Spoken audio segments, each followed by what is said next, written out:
At the charity gala, I leaned in to kiss my husband while we danced.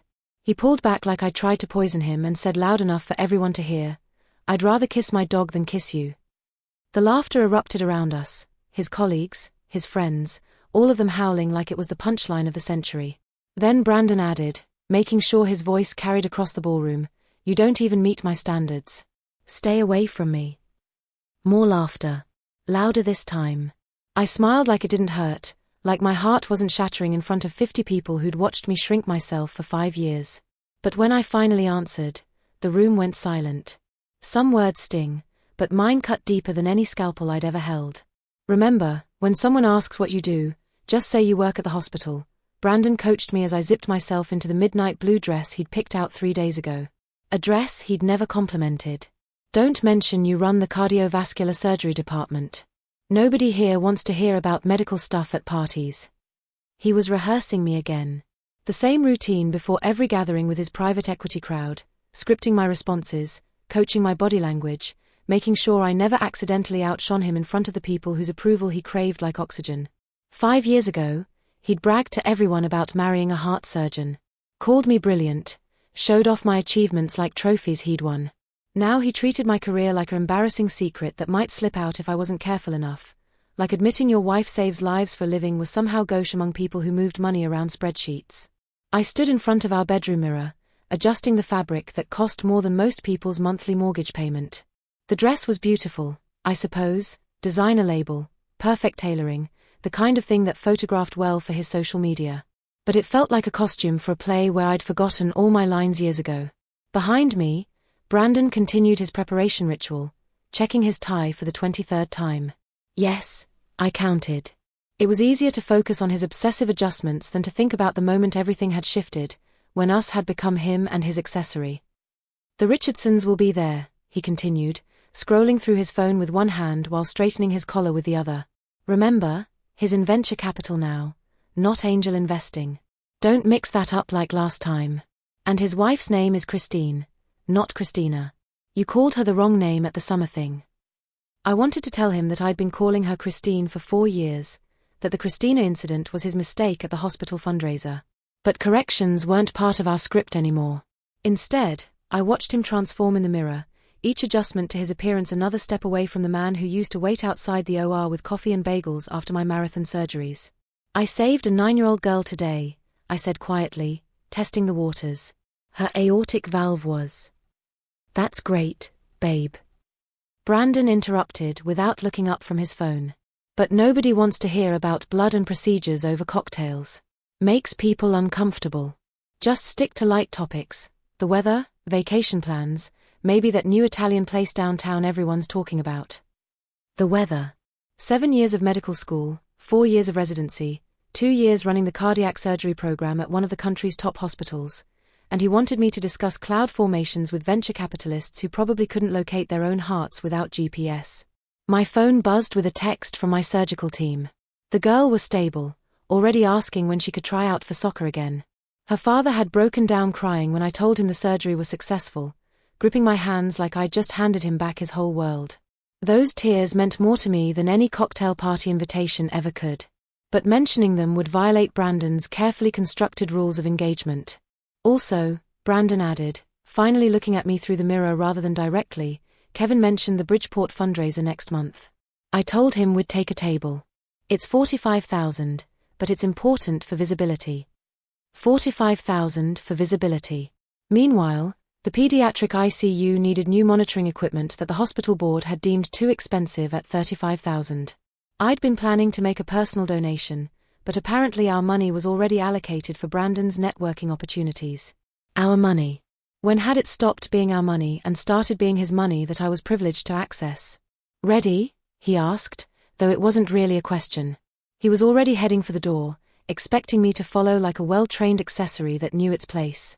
The elevator ride down to the parking garage felt longer than my last 12-hour surgery. Brandon reviewed names and details about tonight's guests, treating me like an actress who needed coaching before her big performance. "Nathan Cooper closed that pharmaceutical merger last week. Congratulate him, but don't ask for specifics. And avoid Helen Bradshaw if she's had more than 2 drinks.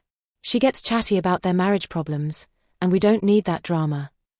I nodded at appropriate intervals while thinking about the girl's father, how he'd blessed me in Spanish, English, and what I think was Portuguese, his gratitude transcending language.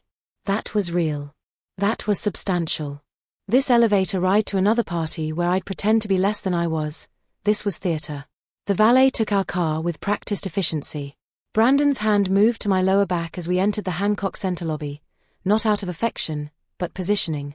He did this at every public event, marking his territory while simultaneously keeping me at the precise distance that suggested togetherness without actual intimacy.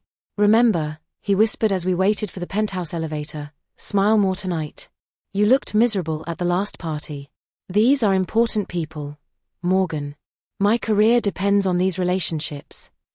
His career. Not ours. Never ours anymore.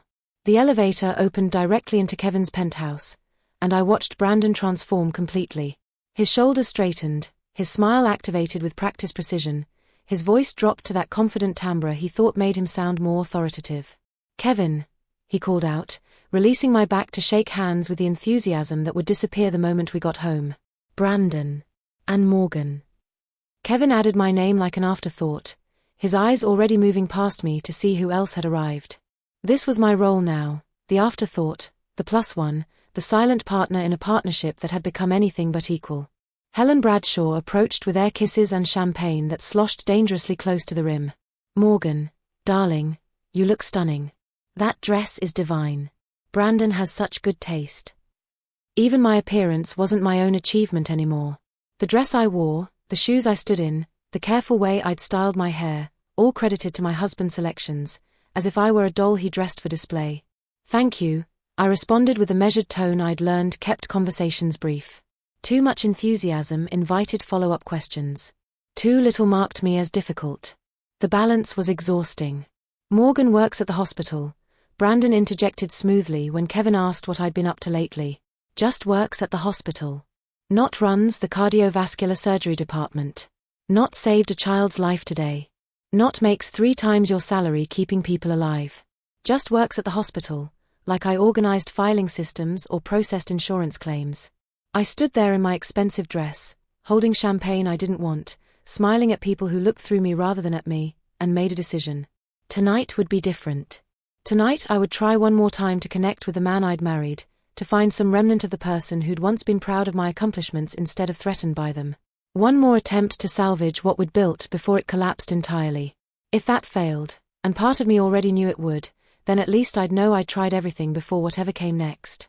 The conversation around me shifted to market projections and investment strategies, terms that floated past like background static. While I watched the room transform, someone had dimmed the lights. The music changed from upbeat jazz to something slower, more intimate. Kevin took Helen's hand with practiced ease, leading her to the space they'd cleared near the floor-to-ceiling windows. Andrew pulled Jennifer close, whispering something that made her laugh and rest her head on his shoulder. I stood at the edge of their happiness, holding my empty wine glass like a prop I'd forgotten how to use. The couples moved together with such natural synchronization, such obvious comfort in each other's presence. When had Brandon and I lost that? Or had we ever really had it? A server passed with a tray of champagne. I set down my empty glass and took a fresh one, drinking it faster than I should have.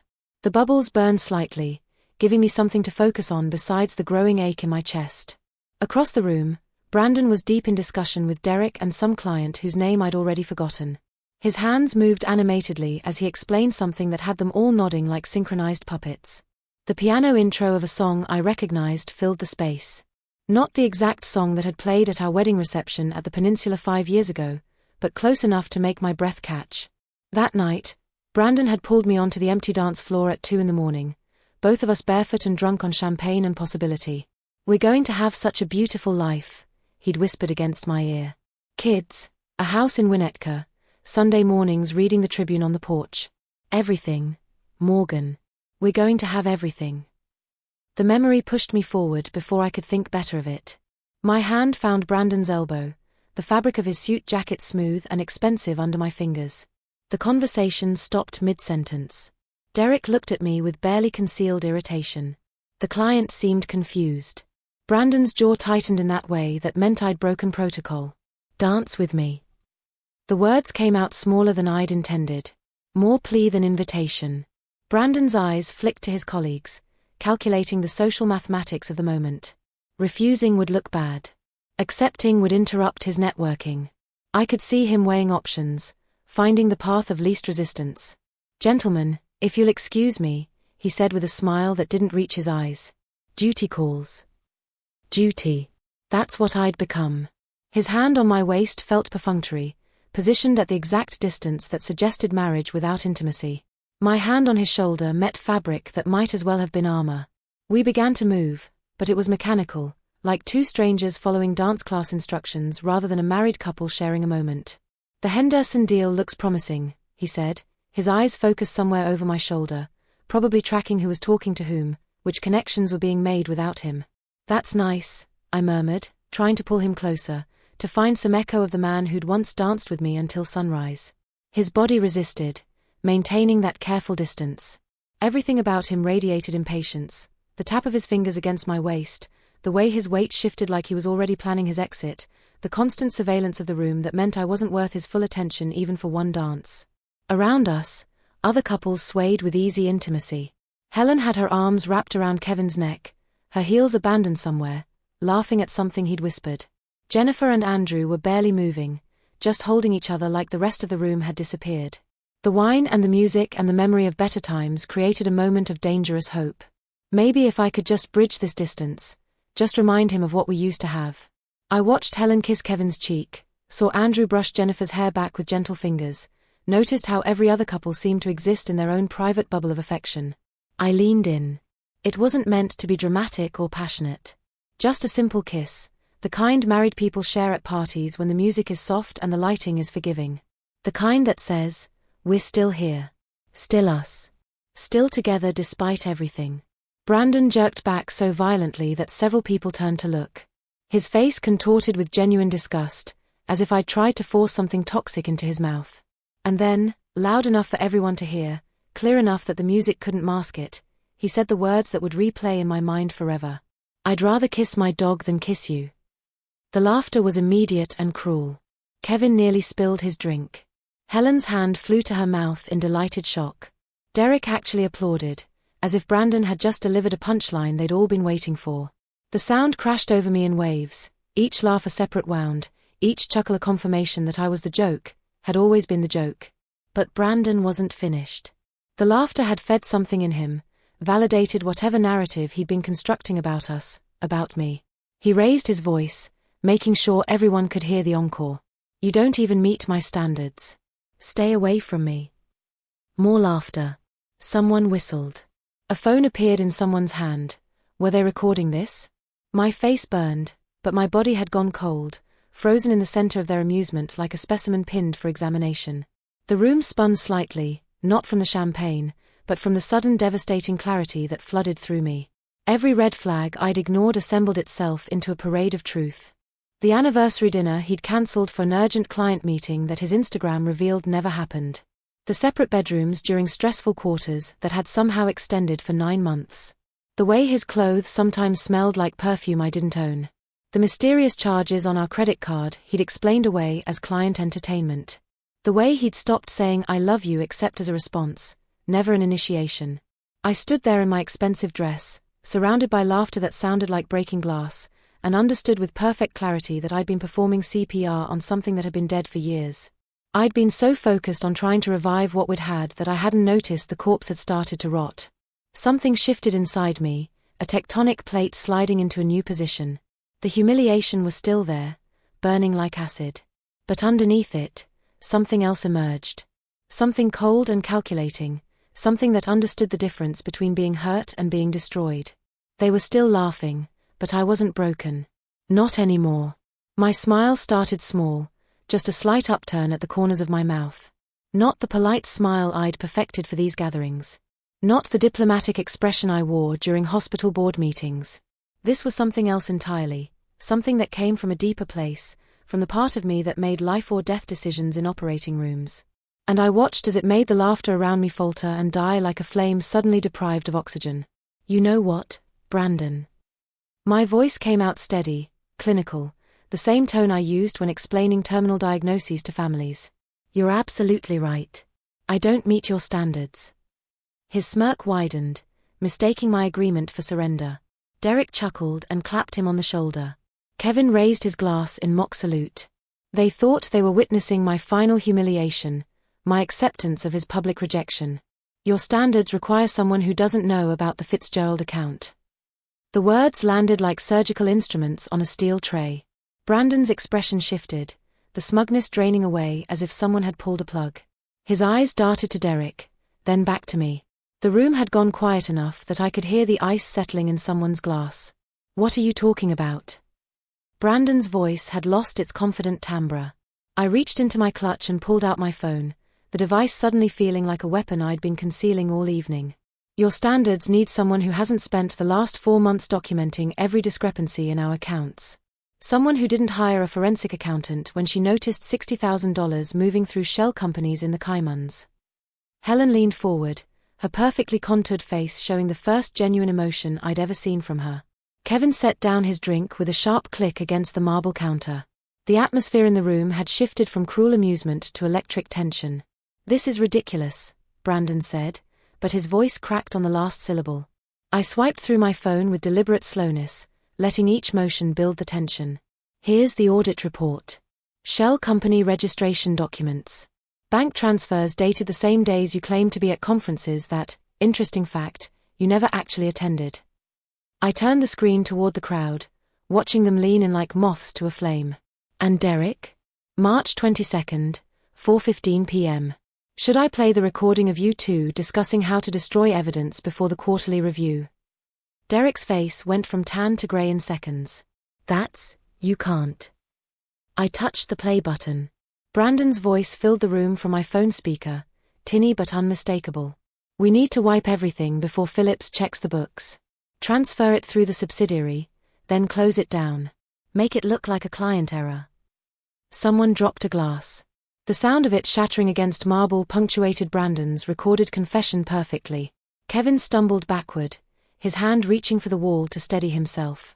The Fitzgerald account, that was my mother's retirement portfolio. Your standards, I continued, my voice cutting through the chaos beginning to build, also require someone who doesn't know about Alexis. Who's Alexis? Jennifer's voice was sharp, but she wasn't asking me. She had turned to Andrew, her boyfriend, whose face had suddenly gone pale. The 24-year-old analyst from Andrew's firm, I said, watching the dominoes begin their inevitable cascade. The one who needed that promotion so desperately. The one Brandon's been visiting at her apartment every Thursday. Andrew's little sister, actually. Funny how these things connect. Jennifer's hand connected with Andrew's face before he could respond. The slap echoed through the penthouse like a gunshot. Your sister, she hissed. The one you said needed career guidance. Your standards need someone who doesn't read text messages. I scrolled through my phone, finding the screenshots I'd saved like precious evidence. Like this one from 4 hours ago. Can't wait to be done with this boring party so I can see you tomorrow. Morgan's so desperate it's embarrassing. Or this one from last Tuesday. My wife is pathetic. She actually thinks I'm working late. Helen had moved closer, reading over my shoulder. Oh my God, she whispered, then louder, turning to Kevin. The pills. The pills missing from our medicine cabinet. You said you didn't. What pills? Kevin asked, but his confusion seemed genuine. The little blue ones. Helen's voice was rising. You said you didn't need them, but they keep disappearing. And now, she whirled on Brandon, you were at our house last week for the game. You used our bathroom. Brandon lunged toward me then, his hand reaching for my phone. But I sidestepped with the same precision I used when navigating around operating tables. Years of surgical training had taught me economy of movement, and he stumbled past me, catching himself on a decorative table that wobbled under his weight. The Whitman portfolio, I announced to the room, which had become a tableau of frozen horror. Check your statements, everyone. Really check them. Those spectacular returns Brandon's been showing? Creative mathematics.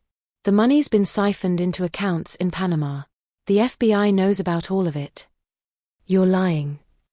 Brandon's voice had gone high, desperate.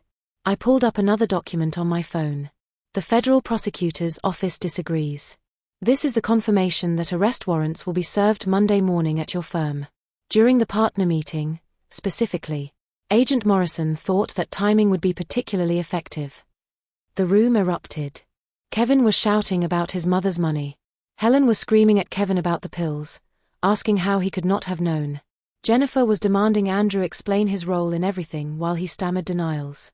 Derek had his phone out, frantically typing, probably trying to move money or warn someone or book a flight to a non-extradition country. Through it all, Brandon stood frozen in the center of the chaos he'd created, his carefully constructed world collapsing around him like a house of cards in a hurricane. His mouth opened and closed, but no words came out. For once, he had no script, no charming deflection, no audience ready to laugh at his cruelty. "Oh, and Brandon," I said, my voice cutting through the noise. "Your mother knows everything. Diane called me last week after her accountant found discrepancies in the pension fund you manage for her. We had a very interesting conversation about where your father's retirement money actually went." His legs seemed to give out then. He sank onto one of Kevin's designer chairs, his head in his hands. The man who'd stood in the center of the room comparing me to a dog 5 minutes ago had been reduced to something small and pathetic, surrounded by the wreckage of his own making. The sound of my heels on marble was the only noise as I walked toward the door, each step measured and deliberate. The crowd parted, some staring at me with shock, others with something that might have been respect or fear. At the entrance to the penthouse, I turned back one final time. The scene was perfect in its destruction. Trust fund princes and princesses reduced to screaming accusations at each other. The careful social architecture they'd built crumbling as each revelation exposed another lie, another betrayal, another crime. And in the center of it all, my husband, no, my soon-to-be ex-husband, sat with his face in his hands, finally understanding what it felt like to be stripped bare and humiliated in front of everyone who mattered to him. I pushed through the penthouse door and into the hallway, my heels creating a sharp rhythm against the marble floor. Behind me, the chaos continued, voices raised in accusation, furniture scraping as people moved, Helen's shrill demands for answers cutting through it all. But ahead of me lay only silence and the gleaming elevator doors at the end of the corridor. My hand was steady as I pressed the call button, though I could feel the adrenaline beginning to ebb, leaving something hollow in its wake. The elevator arrived with a soft chime that seemed too cheerful for what had just transpired. As I stepped inside, Helen's voice suddenly called out behind me. "Morgan, wait." She stood in the doorway of the penthouse, her makeup smeared, holding something in her hand, the necklace, a diamond piece she'd been showing off all evening. "This necklace," she said, her voice trembling. "You said it was bought with the Sherman Trust funds. Check the purchase date against the withdrawal records. April 3rd, $38,000. The words came out clinical, factual. "You might want to take it off before the asset freeze hits Monday. They'll consider it evidence." She yanked the necklace off so quickly the clasp broke, diamonds scattering across the marble like broken promises. The elevator doors closed on her scrambling to collect them, and suddenly I was alone in that small mirrored space, descending. 30 seconds. That's what I gave myself. 30 seconds to shake, to feel the magnitude of what I'd just done. My hands trembled as I gripped the rail, my legs suddenly unsteady in heels that had carried me through 12-hour surgeries but suddenly felt inadequate for this moment. 28 seconds. 29. 30. I straightened my spine, pulled out my phone, and typed a message to my lawyer. "It's done. Everything is in motion. File the papers Monday morning." The response was immediate. "Security footage. They'll have it all. Make sure Morrison knows." The elevator opened to the lobby, where the doorman nodded politely, oblivious to the destruction happening 40 floors above. Outside, the valet brought my car around. I'd driven separately, knowing somehow that I'd need my own escape route. The drive home was automatic, muscle memory navigating while my mind replayed every moment, every word, every expression on Brandon's face as his world collapsed. Our house stood dark against the streetlights, looking exactly as it had when we'd left 3 hours ago, though everything had changed. I parked in the garage and sat for a moment, staring at Brandon's golf clubs mounted on the wall, his racing bike he never rode, the tools he'd never opened. Props in a performance of a life he'd wanted people to think he lived. Inside, I moved with purpose. Box after box came up from the basement storage room, the good ones we'd saved from our wedding gifts, sturdy and clean. His Wharton diploma came off the wall first, the frame heavier than expected, the glass reflecting my face back at me like an accusation. Into the box it went, followed by his collection of cufflinks arranged in their leather case, each pair a gift from clients whose money he'd been stealing. My phone buzzed continuously. Brandon's name appearing over and over. I let it ring as I packed his suits, each one pressed and hanging in garment bags. His shoes, polished and paired. The watch his father had given him for graduation. I held it for a moment, remembering how proud he'd been, how he'd shown it to everyone at dinner that night. His father, whose pension fund Brandon had been draining. A text broke through, "Morgan, please let me explain." Then another, "You don't understand the pressure I've been under." And another, "You've ruined everything, my whole life." Followed by, "I'll make you pay for this." Then, "Please come back. We can fix this." The emotional whiplash of his messages might have affected me once. Now they were just evidence of a man scrambling for any handhold as he fell. I found our wedding album in the bottom drawer of his desk, hidden under tax documents. The cover was ivory leather with our initials embossed in gold. Inside, that woman in white smiled back at me, radiant with certainty about her future. Brandon stood beside her, his hand on her waist, looking at her like she was everything he'd ever wanted. When had that look changed? When had she become an accessory to be managed rather than a partner to be cherished? The tears came then, not for him or for us, but for her, that woman who'd believed in forever, who'd thought love meant something more than performance and possession.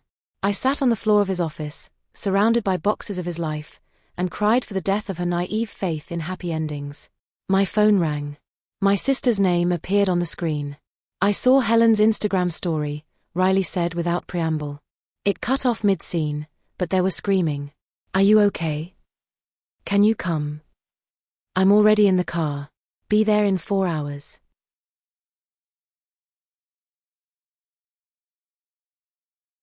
The next morning arrived grey and quiet. Riley had arrived at 3 a.m. with a suitcase and a bag of groceries, finding me asleep on the couch surrounded by boxes. She'd covered me with a blanket and started making coffee, the smell pulling me from restless dreams about falling diamonds and marble floors. "You have a meeting," she said, handing me a cup. "Agent Morrison, 9 a.m., Café Brioso." I'd forgotten I'd told her about it during our late-night planning session.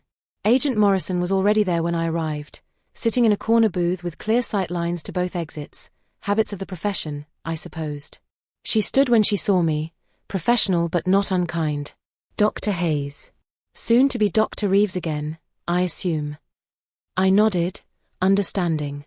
I slid the USB drive across the table, 4 years of evidence compressed into a device smaller than my thumb. "My mother noticed it first," I explained. "She's a retired CPA, does our taxes as a favor. Small discrepancies that didn't match our reported income. I started documenting everything after that." Agent Morrison reviewed the files on her laptop, her expression growing more serious with each document. "This is comprehensive. With what you revealed last night and this documentation, we have enough for federal charges. Brandon's assets will be frozen by noon. Kevin Bradshaw and Andrew Coleman are now also under investigation. And my immunity agreement. Ironclad.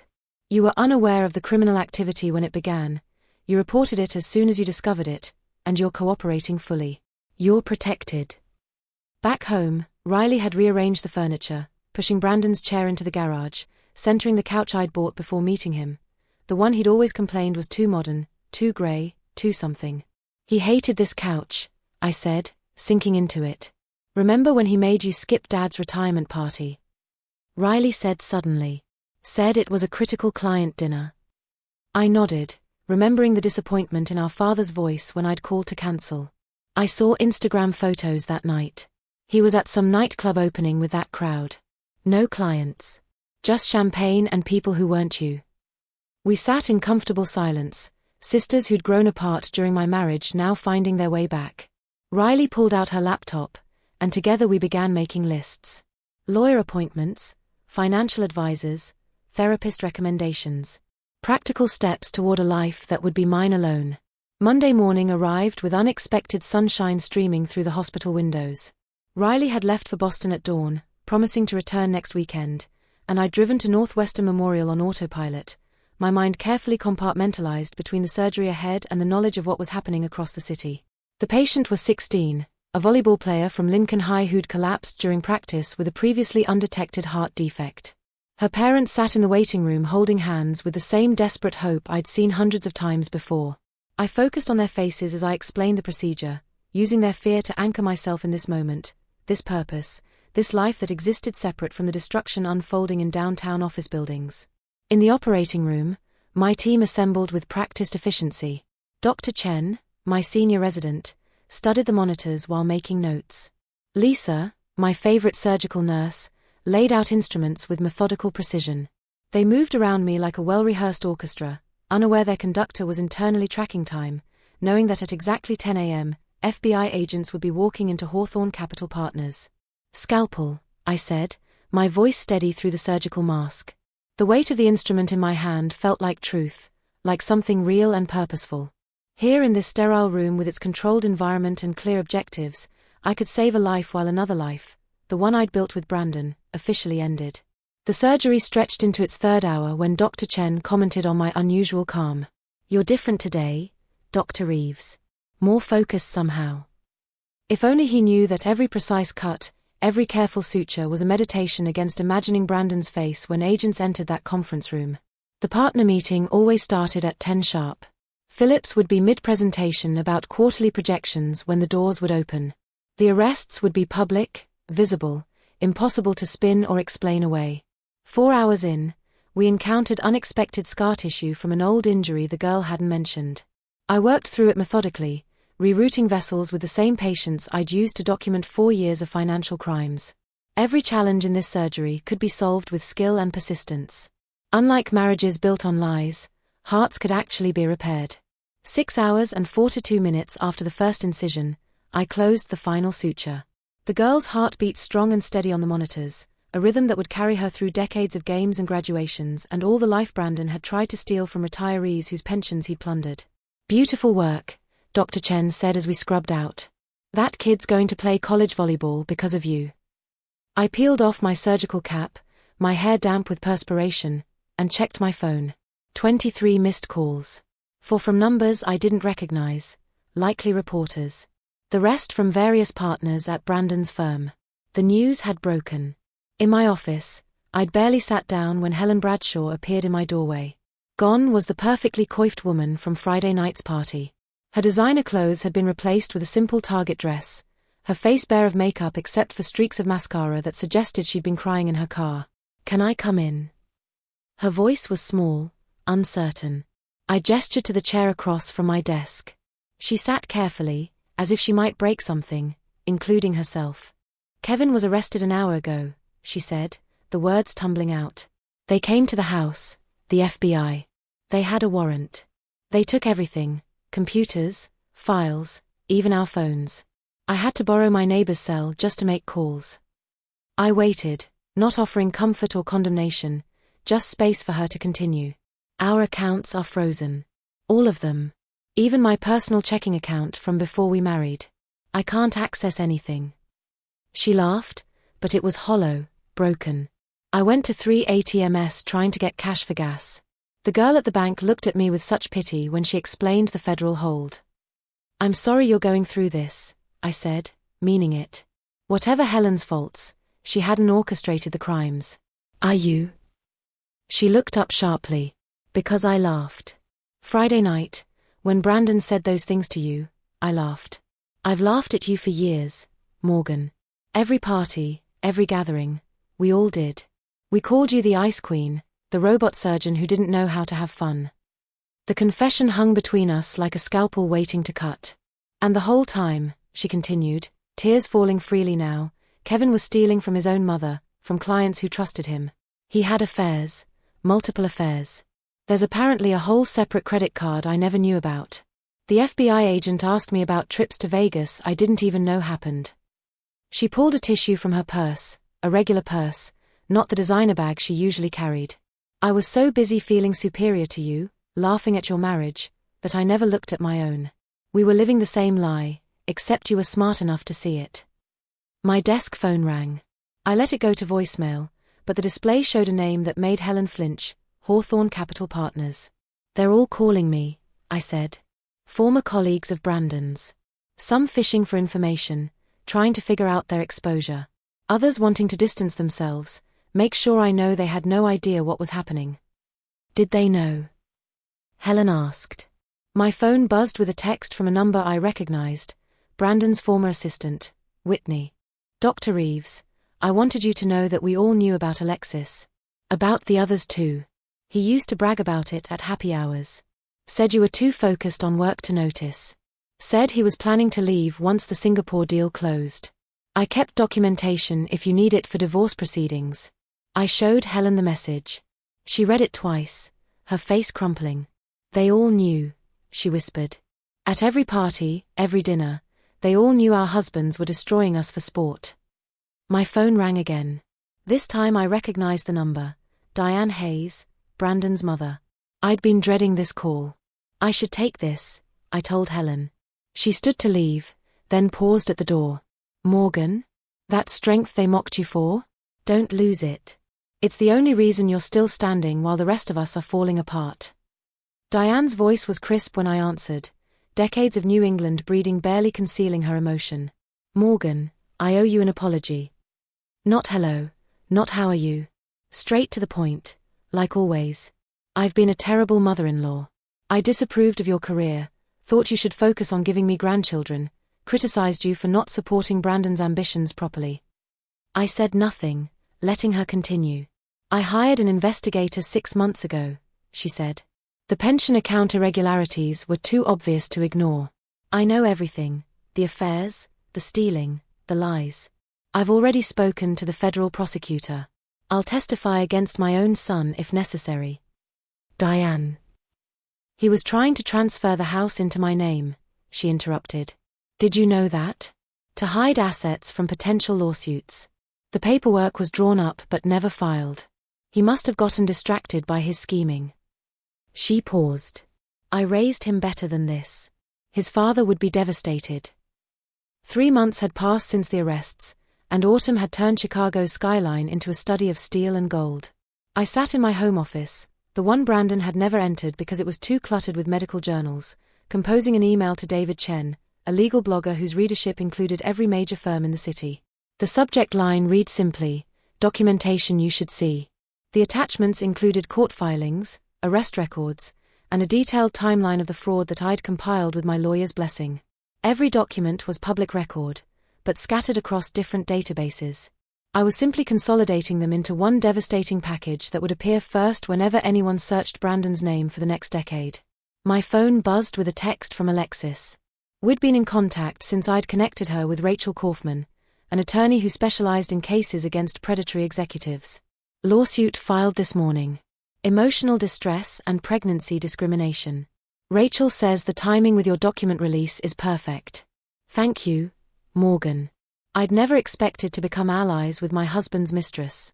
But Alexis had been a victim too, 24 years old, told she was special, promised a future that was never going to materialize.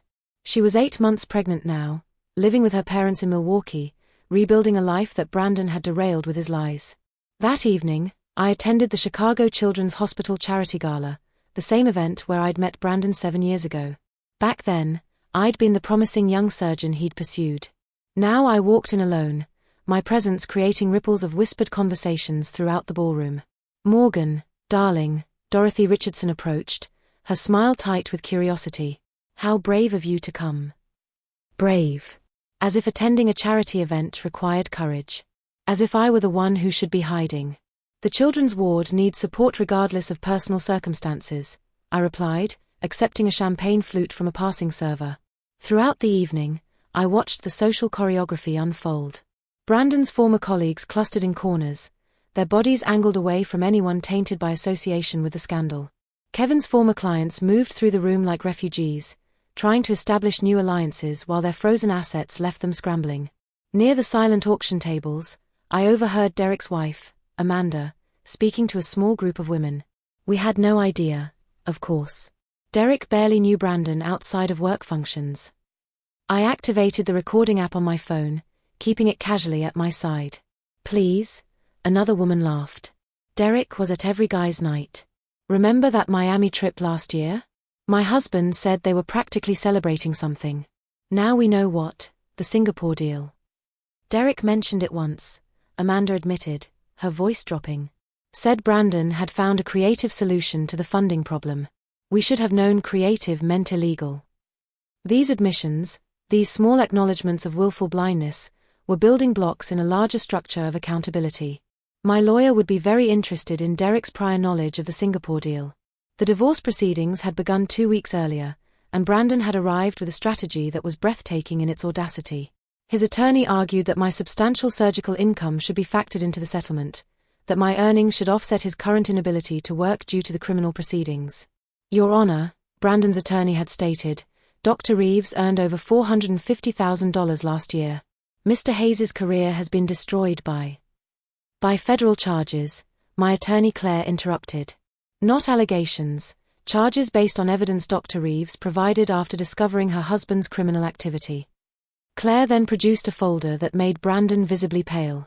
We've discovered cryptocurrency wallets in Mr. Hayes's name containing approximately $230,000 in Bitcoin purchased over the last 18 months.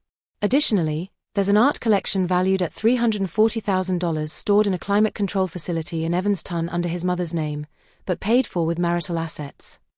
Each revelation was another cut, precise and calculated. Brandon's attorney scrambled to respond, but Claire wasn't finished. There's also the matter of the boat registration in Michigan, the investment property in Madison he never disclosed, and the safety deposit box at First National containing gold coins and bearer bonds. By the end of that hearing, Brandon's position had crumbled entirely. He would leave the marriage with his criminal defense attorney fees and nothing else. 2 days after the divorce hearing, Jennifer Coleman contacted me. Andrew's wife had discovered her own cache of evidence and wanted to compare notes. We met at a quiet coffee shop in Lincoln Park, 2 women bound by the peculiar sisterhood of betrayal. Andrew recorded everything, Jennifer said, sliding a USB drive across the table. He had this app on his phone that automatically recorded calls, including ones with Brandon. The recordings were damning: conversations about moving money, discussions about other accounts they targeted, jokes about their wives being too stupid or too trusting to notice. In one particularly chilling exchange, they laughed about a retired teacher whose entire pension they'd drained. Her name was Dorothy Martinez, Jennifer said. Taught 4th grade for 42 years. They took everything. That conversation led to another revelation. Jennifer had been contacted by 6 other women, all connected to the scandal in various ways. Some were wives of co-conspirators, others were victims whose husbands' retirement accounts had been plundered.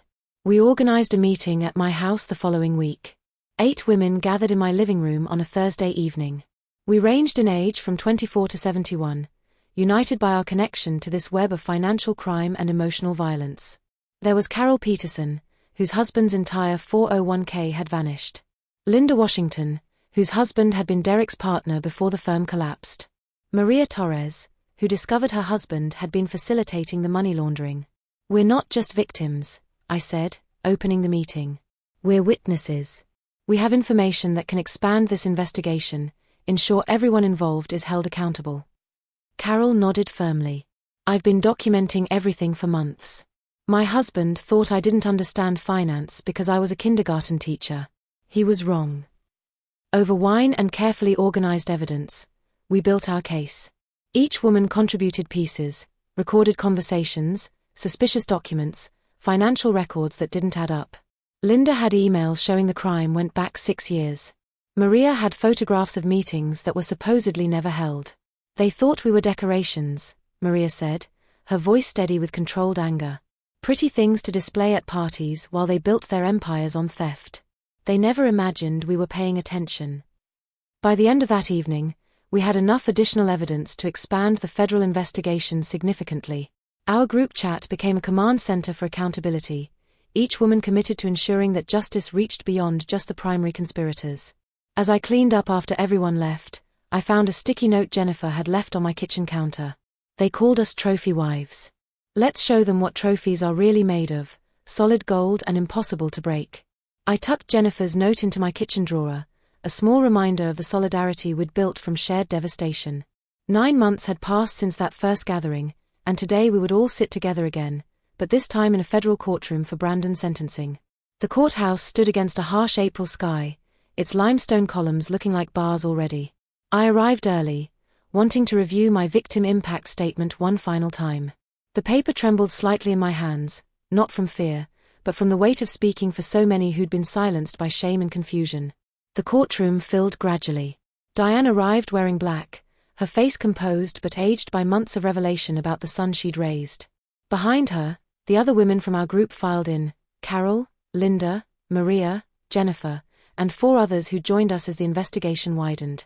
Alexis wasn't there, too close to her due date to travel, but she'd sent her own written statement for the judge to review. When they brought Brandon in, the orange jumpsuit had replaced his tailored suits, and federal custody had worn away his carefully maintained exterior. He'd lost weight, his face gaunt, the confidence that once commanded rooms reduced to something hollow.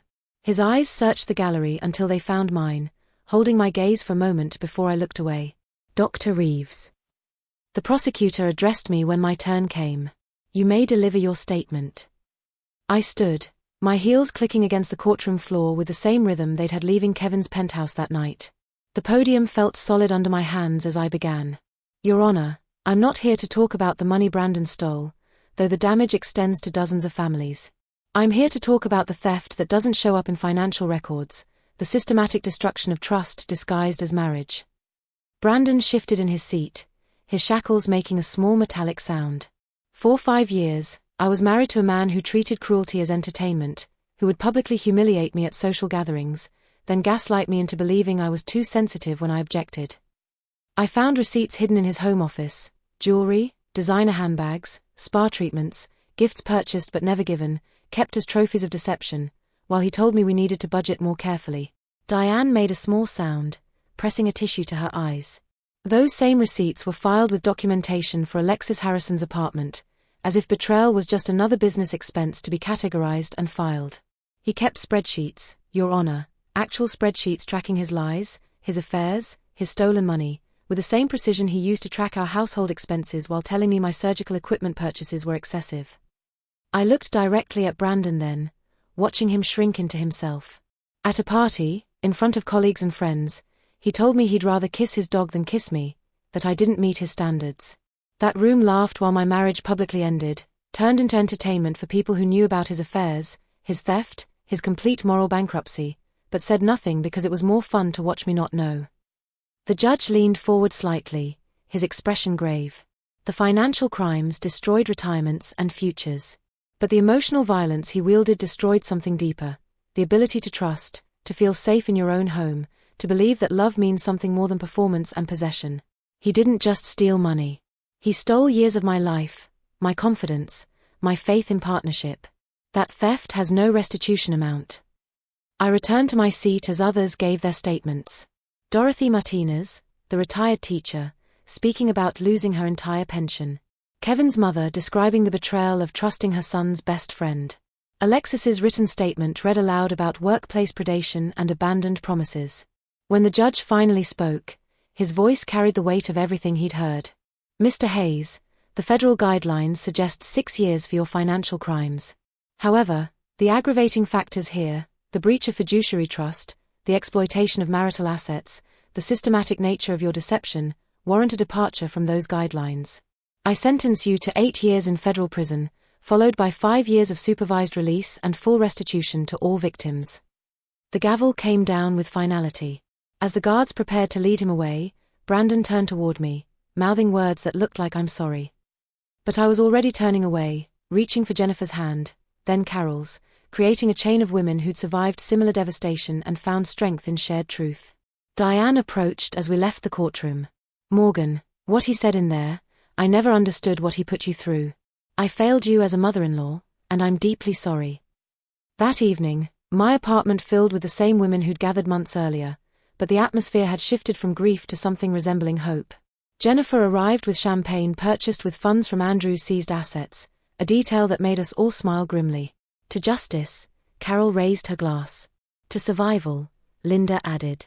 "To never being silent again," Maria concluded. We shared updates on our new lives. Jennifer was back in school, pursuing the MBA she'd abandoned when Andrew convinced her they didn't need 2 careers. Carol had started a foundation helping elderly victims of financial fraud.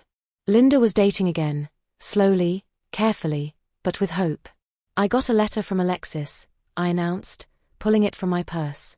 They gathered around as I read aloud. She'd had a healthy baby girl 3 weeks ago, was planning to raise the child alone with her parents' support. She was also writing a book about predatory workplace relationships, asking if I'd write the foreword. I want to call it Standards, her letter explained, because men like Brandon always talk about standards while having none themselves. The bitter irony wasn't lost on any of us. As the evening wound down and the women began leaving, each departure was accompanied by long embraces and promises to maintain our monthly dinners.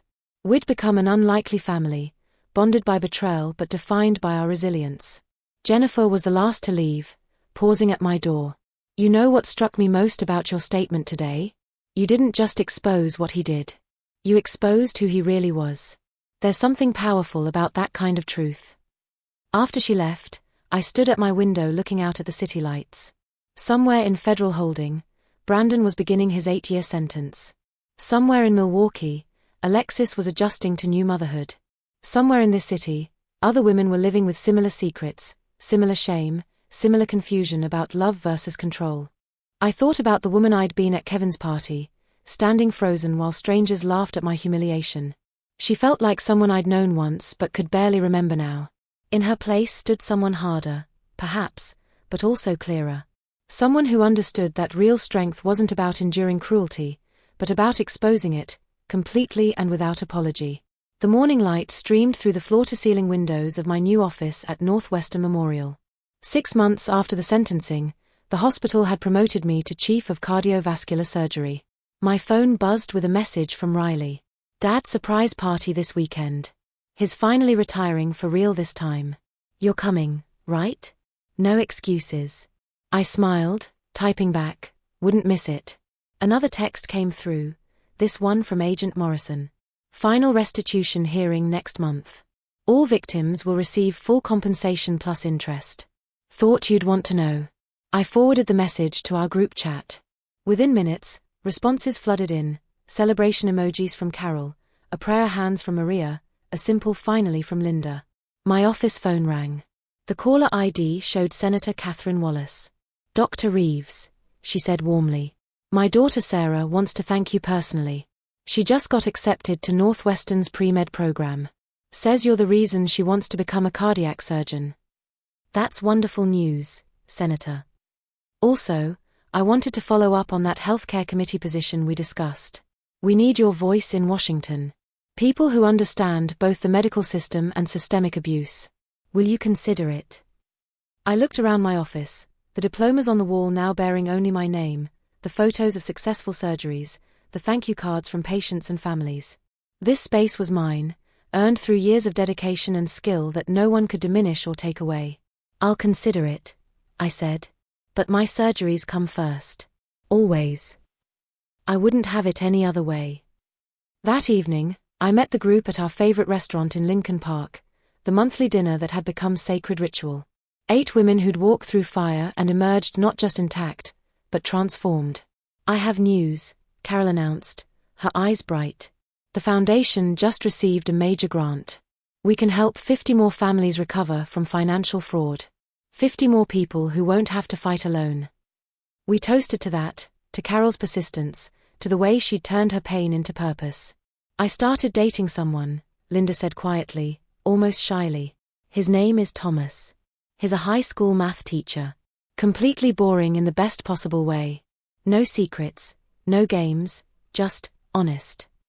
More toasts, more celebrations of small victories that felt monumental. Alexis sent me a picture, I said, pulling out my phone. Baby Emma is 4 months old now. The photo showed Alexis smiling, genuinely smiling, holding a chubby baby with Brandon's eyes but none of his cruelty. Life continuing, healing, growing despite everything. Jennifer raised her glass one more time. To the women who refused to stay silent. To the wives who became warriors. To Morgan, who showed us all that the best revenge is living well and loudly. And holding people accountable, Maria added. And building something better from the ashes, Carol finished. As we left the restaurant that night, walking together down the Chicago streets that had witnessed our humiliation and our triumph, I realized something profound. Brandon hadn't just destroyed one life that night at Kevin's party. He destroyed the version of myself that accepted less than I deserved, that dimmed her own light to make someone else comfortable, that believed love required self-erasure.